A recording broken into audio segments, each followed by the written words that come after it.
They said no woman had ever done it. They said the uniform would never fit her. They said she didn't belong. But on a scorching July morning in 2019, when those two young guards stood at the gate of Fort Bragg and raised their hands to stop her, they had no idea they were about to make the biggest mistake of their military careers. She wasn't just another visitor. She wasn't just another officer. She was Colonel Patricia Monroe, and in less than 72 hours, she would be standing on that very parade ground as their new base commander. But in that moment, all they saw was a woman in civilian clothes trying to enter a restricted zone. And what happened next would change everything they thought they knew about respect, rank, and the true meaning of leadership. The sun was already brutal at 800 hours, the kind of heat that makes asphalt shimmer and uniforms stick to skin. Patricia had driven 11 hours straight from her previous posting in Virginia, her sedan packed with boxes of citations, medals she never wore, and photographs of battles most people would never read about in history books. She'd been awake for nearly 20 hours, but her spine was still straight, her gaze still sharp. 32 years of service had taught her that exhaustion was just another enemy to outlast. As she pulled up to the main gate, she rolled down her window, ready to present her orders. The two guards stepped forward, barely old enough to shave, their name tapes reading PFC Harrison and PFC Chen.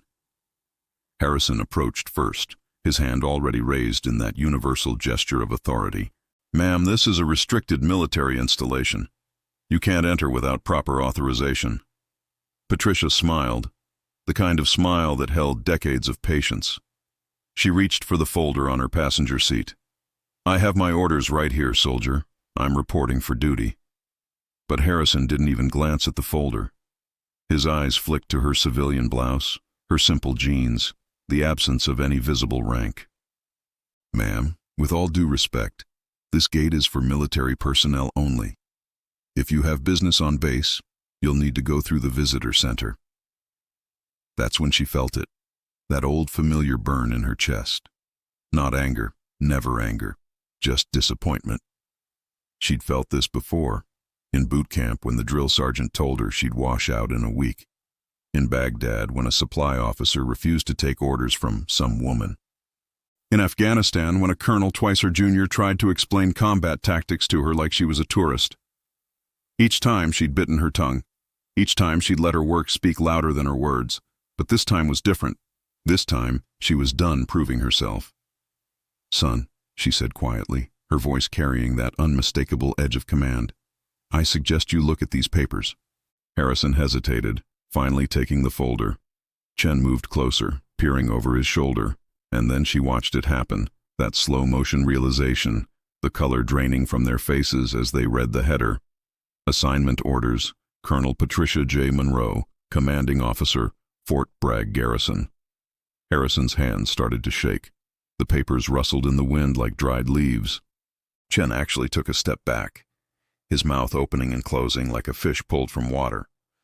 "Ma'am, we didn't, your identification didn't." But Patricia raised a hand, gentle but firm. "It's all right. You were doing your job.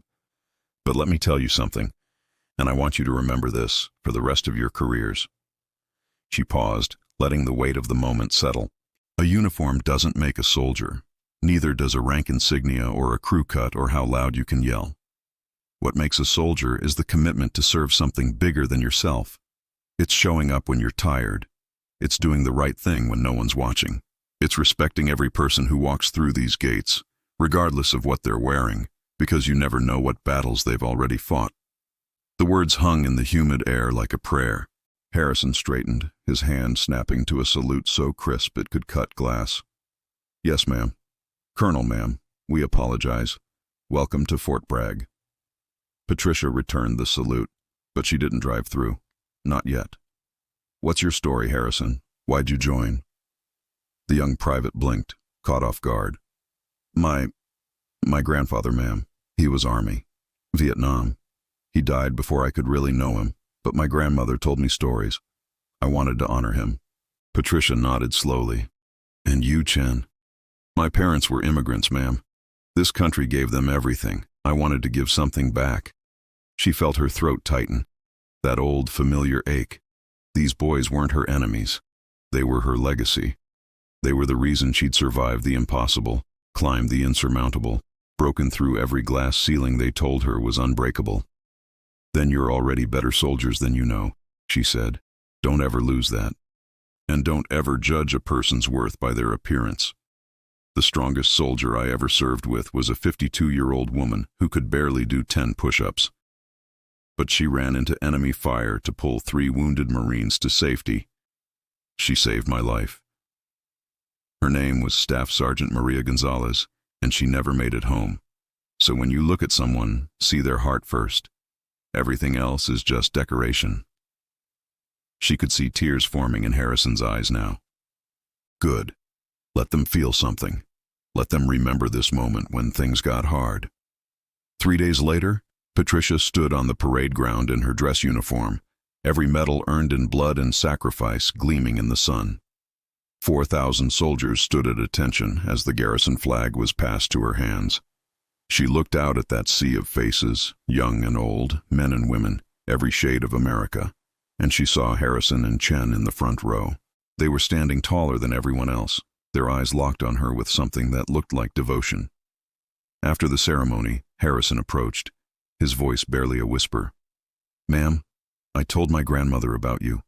She cried. She said she wished my grandfather could have seen this day." Patricia placed a hand on his shoulder. "He did, soldier. Somehow they all do. Every veteran who fought for this country, who dreamed of a day when anyone could lead, regardless of gender or background. They're all here, and they're proud." As the sun set over Fort Bragg that evening, painting the sky in shades of amber and gold, Patricia walked the perimeter alone, her boots crunching on gravel. She thought about every door slammed in her face, every doubt, every whisper that she wasn't enough, and she smiled. Because those 2 young guards learned something at that gate. They learned that leadership isn't about power. It's about lifting others higher. It's about turning a moment of mistake into a moment of growth. And maybe, just maybe, they'd pass that lesson on to someone else who needed to hear it. Because that's how change happens, not with explosions or orders, but with one conversation, one moment of grace, one choice to see the human being behind the uniform. And that's a battle worth fighting every single day.